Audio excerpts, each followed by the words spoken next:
Hi అండి, myself Anu Chowdary, Ayurved health advisor and family counsellor. సొసైటీలో చాలా మంది చెప్పుకోలేని ఈ వ్యాధితో బాధపడుతున్నారు, భయపడుతున్నారు కూడా. అదేంటి అని అంటే హెచ్ఐవి. ఈ హెచ్ఐవి అనేది మీకు చాలాసార్లు వీడియోస్లో చెప్పాను. సెక్స్ ద్వారా, బ్లడ్ ఎక్స్చేంజ్ ద్వారా వస్తుందని చెప్పి. చిన్నపిల్లలకైతేనే బ్రెస్ట్ మిల్క్ ద్వారా ఇలా వస్తుంది. సో దీని గురించి ఇంకా మీకు అవగాహన కల్పించడం కోసం మన ఆయుర్వేదిక్ ప్రముఖ వైద్యులు డాక్టర్ వెల్లంకి శ్రీనివాసరావు గారితో మాట్లాడదాం. సో ఆయన మీకు ఇంకొంత సమాచారాన్ని ఇస్తారు. Hi sir. హాయ్, నమస్కారం. చెప్పండి సార్. ఇప్పుడు సొసైటీలో హెచ్ఐవి అనేది బాగా స్ప్రెడ్ అయింది. కాకపోతే అది స్ప్రెడ్ అయినట్టు మనకు తెలుస్తుంది, ఎందుకంటే మన దగ్గరికి పేషెంట్స్ వస్తున్నారు కాబట్టి. కానీ బయట సమాజంలో హెచ్ఐవి లేదు, క్యూర్ అయిపోయింది అని భ్రమలో ఉన్నారు. మీకు మా దగ్గరకు వచ్చే పేషెంట్స్ మాకు తెలుసు బాగానే. సో మీ దగ్గరకు వచ్చే పేషెంట్స్ కానీ, సో మీరు వాళ్ళకి ఇచ్చే వైద్యం కానీ ఏ విధంగా ఇస్తున్నారు? సో కొంచెం మాకు కూడా కొంచెం తెలియజేయండి. హెచ్ఐవి అనేది పబ్లిసిటీలో లేకపోవడం వల్లనే రావట్లేదు, జనంలో లేదు అని, లేకపోతే ఆ టైంలో టెంప్ట్ అయిపోయి లేదులే మనం ఏదో వరకు భయపడుతున్నాం, ఈ అవకాశం పోతే మళ్ళీ రాదు, అమ్మాయి మళ్ళీ ఛాన్స్ ఇస్తుందో లేదో, ఇలాంటి అపోహల వల్ల, అలాగే మందు తాగేసి నాకేమైద్ది అని ఇదొక ధీమాతో చేయటం, సెక్స్ ఖండం లేకుండా సెక్స్ చేయటం వల్ల హెచ్ఐవి బాగా స్ప్రెడ్ అవుతుంది. ముఖ్యంగా సిటీల్లోనే కాదు, పల్లెటూరులో కూడా బాగా పెరిగిపోయింది. సిటీల్లో వాళ్ళు ఇంకా కొంత సమాచారం తెలుసు కాబట్టి కొంత జాగ్రత్త పడుతున్నారు, కానీ పల్లెటూరులో అయితే అవకాశాలు లేకపోతే అవగాహన లోపం వల్ల కానీ ఇట్లా ఏదో విధంగా దీనికి గురి అవుతున్నారు. మనకు వచ్చే వాటిల్లో, మన కేసుల్లో సిటీల్లో ఉండే వాళ్ళకంటే కూడా పల్లెటూరులో ఉన్న వాళ్ళే, రూరల్ ఏరియాస్లో ఉన్న వాళ్ళే ఎక్కువ మంది చేస్తున్నారు. కారణం ఏంటంటే వాళ్ళు పట్టించుకోరు దేన్ని, వాళ్ళకి అంత అవగాహన ఉండదు. లేచిన దగ్గర నుంచి పొలం పనులు పోవడమో, వాళ్ళ పనులు చేసుకోవడమే కానీ ఇట్లా యూట్యూబ్లో ఈ వీడియోలు చూద్దాం అనేది, చూస్తే దానివల్ల ఏ సమస్యలు వస్తాయి అనేది కూడా పూర్తిగా అవగాహన రాదు. కొంతమంది ఏంటంటే మందాక రాదులే అని కూడా కొంతమందికి ఉంటుంది. అదొక రకమైన ధీమా, మాకెందుకు వచ్చింది, మేము జాగ్రత్తగా ఉంటాం. కానీ మన టైం బాగోకపోతే ఎంత జాగ్రత్త పడినా కూడా ఏదో ఒక చిన్న సూది గుచ్చుకున్న చాలు వస్తుంది. అది లేదు, వాళ్ళు వాడేసింది ఏదన్నా సూది బయటపడేస్తే తొక్కితే కూడా గుచ్చుకుంటే వస్తుంది. కాకపోతే అది ఎక్కువసేపు బతకదు వైరస్ అనేది గాలిలో, కాబట్టి కొంతవరకు బెటరే అది. ఈ హెచ్ఐవి కేసుల్లో ముఖ్యంగా ఎఫెక్ట్ అవుతున్న వాళ్ళు ఎవరు అంటే, ఈ మధ్య మనం బాగా గమనిస్తుంది కుర్రోళ్ళే. ఈ పిల్లలు ఏం చేస్తున్నారంటే బాగా వీడియోలు చూస్తున్నారు, పోర్న్ వీడియోలు. ఈ కాలేజీలో చదువుల పేర్లని అదని ఇదని, అంటే అందరూ అలా లేరు కానీ చాలా వరకు ఇంటి దగ్గర నుంచి దూరంగా వచ్చేసి సిటీల్లో బతికే వాళ్ళు ఏంటంటే సరదాల కోసం పాల్పడి ఏదో ఇట్లాంటి టెంప్ట్ అయిపోవడం. మొన్న చూడు ఒక అమ్మాయి ఇచ్చింది, అమీర్పేట హాస్టల్లో ఉంటుందంట. ఒక్కసారి వెళ్ళాను సార్, టెంప్ట్ చేశాడు, నాకు వచ్చేసింది, నేను ఏడుస్తుంది కూర్చొని ఎదురు. చూసావు కదా ఆ రోజు అమ్మాయిని, చిన్నపిల్ల 22 ఏళ్ళు అమ్మాయికి. ఏమ్మా చదువుకున్నావు కదా, నీకు ఆ మాత్రం అవగాహన లేకుండా ఎందుకు ఇట్లాంటి పని చేసావని అరిశాను. సరే మందు తీసుకెళ్ళి వాడుతుంది. మనకు అట్లాంటి కేసులు 5 కేసులు ఉన్నాయి. ఆల్రెడీ మొన్న ఒక పేషెంట్ చేశారు సార్, యూఎస్లో ఉంటాడు అబ్బాయి. సో ఫాదర్ లేరు, మదరు డైలీ వర్క్ చేసుకొని ఆ అబ్బాయిని కష్టపడి చదివించి యూఎస్ఏ పంపించారు. అయితే ఆ అబ్బాయి రెగ్యులర్గా ఫోన్ చేసి ఏడ్చుకుంటూ భయపడుతున్నాడు, మేడం ఇలా హెచ్ఐవి వచ్చిందా, నాకు ఇట్లా ర్యాషెస్ వస్తున్నాయి మేడం, బ్యాక్ పెయిన్ వస్తుందనని. సో మరి నీకు మెడిసిన్ పంపించడానికి నాకు పాసిబుల్ అవ్వదమ్మా, సరే నువ్వు ఇక్కడికి రా, నీకు ట్రీట్మెంట్ ఇప్పిస్తా అంటే వచ్చాడు. వచ్చిన తర్వాత అతనికి వైరల్లో టెస్ట్ చేయించాను, అతనికి హెచ్ఐవి ఏమీ లేదు. అతను అప్పుడు ఓపెన్ అయ్యి చెప్పాడు, మేడం నేను ఇలా అక్కడ మన తెలిసిన అమ్మాయి అక్కడ కూడా ఉంటుంది యూఎస్ఏలో. సో అమ్మాయితో నేను ఇట్లా వెళ్ళాల్సి వచ్చింది, ఇద్దరం అన్ఎక్స్పెక్టెడ్గా అలా అయిపోయింది. కొంచెం అది అయిన దగ్గర నుంచి నాకు భయం అయింది మేడం, ఇలా ర్యాషెస్ అలా వస్తున్నాయని చెప్పారు. చెప్తే దానికి నేను మెడిసిన్ ఇచ్చాను. ఇలా మాకు ఇలా దీని ద్వారా వచ్చే పేషెంట్స్ ఉన్నారు. మీ అనుభవంలో మీకు ఇలాంటి పేషెంట్స్ ఎలా వస్తున్నారు, వాళ్ళ ప్రాబ్లమ్స్ ఎలా ఉన్నాయి? అన్ని రకాల కేసులు అపోహతో, అసలు హెచ్ఐవి లేకపోయినా టెస్ట్ చేయించుకుంటే బయటపడి కన్ఫర్మ్ అయిద్దేమన్న భయంతో కూడా టెస్ట్ చేయించుకోకుండా అపోహలతోనే బతుకుతా, భయపడతా, బాధపడేవాళ్ళు చాలామంది ఉన్నారు. నిన్న ఒక కేసు వచ్చింది కదా, బ్లడ్ టెస్ట్ చేయించాము, నీళ్ళు కానీ ఉందనుకొని 6 నెలల నుంచి హాస్పిటల్స్ అన్నీ తిరుగుతున్నాడు. ఎక్కడ క్లారిఫై కాలేదండి, నాకు అసలు ఖచ్చితంగా తెలియలేదు అన్నాడు. ఓకే సార్, మీరు ఎలాంటి ట్రీట్మెంట్ ఇస్తున్నారు హెచ్ఐవికి? హెచ్ఐవి అనేది చాలా మొండి వైరస్. ప్రపంచం మొత్తం కూడా సైంటిస్టులు దాన్ని తగ్గించలేకపోతున్నారంటే విడిగా ల్యాబ్లో చచ్చిపోతుంది. కెమికల్స్ ఉన్నాయి, వేస్తున్నారు, మెడిసిన్స్ వేస్తున్నారు, కానీ మనిషి శరీరంలో ఆ పురుగు వైరస్ మాత్రమే చచ్చిపోవాలి, మనిషికి ఏం కాకూడదు అనేది మెడిసిన్. కాబట్టి దాన్ని బయట చంపినట్టుగా లోపల చంపలేరు ఆ కెమికల్స్ వాడి. మనిషికి ప్రమాదం లేకుండా చేయాలి. ఈ విధానంలో ఏమవుతుందంటే ఆయుర్వేదానికి రావటం మంచిది. వాళ్ళు చేయలేకపోతున్నారు. ఎందుకంటే అది రూపాలు మార్చుకుంటూ మందు తినకుండా చాలా చేస్తుంది.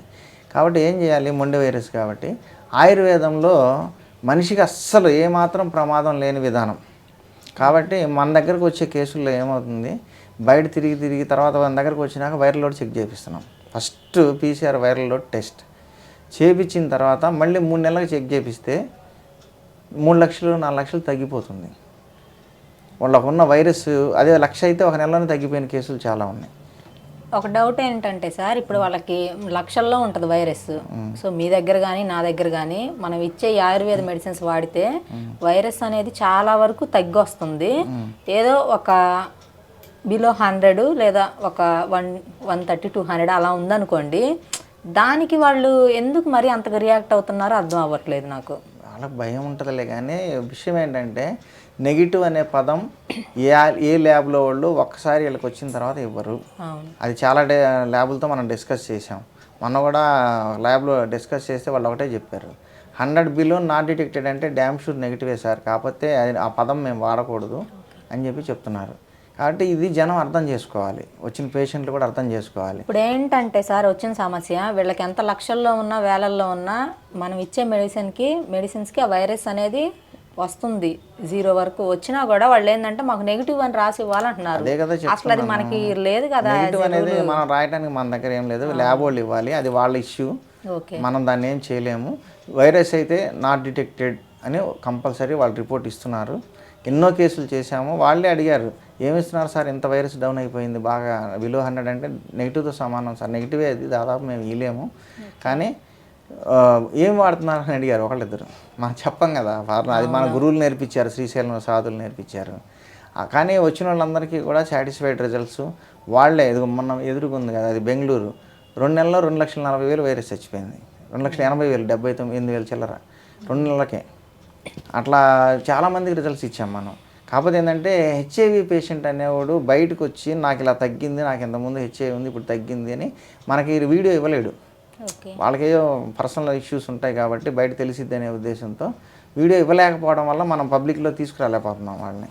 కానీ మనకు వచ్చిన రిపోర్ట్స్లో చూస్తే ఫస్ట్ వైరస్ ఎంత ఉంది, తర్వాత ఎంత ఉంది క్లియర్ కనిపడిపోతుంది. అందుకని మనం ఏం చెప్తున్నాం అంటే వచ్చిన వాళ్ళందరికీ కూడా ఫస్ట్ వైరల్ లోడ్ కంపల్సరీ చేయించుకోండి, తర్వాత 3 నెలలకు ఒకసారి చేయించుకోండి. మీకు ఎంత వైరస్ చనిపోయింది అనేది మీకు క్లియర్గా కనపడుతుంది.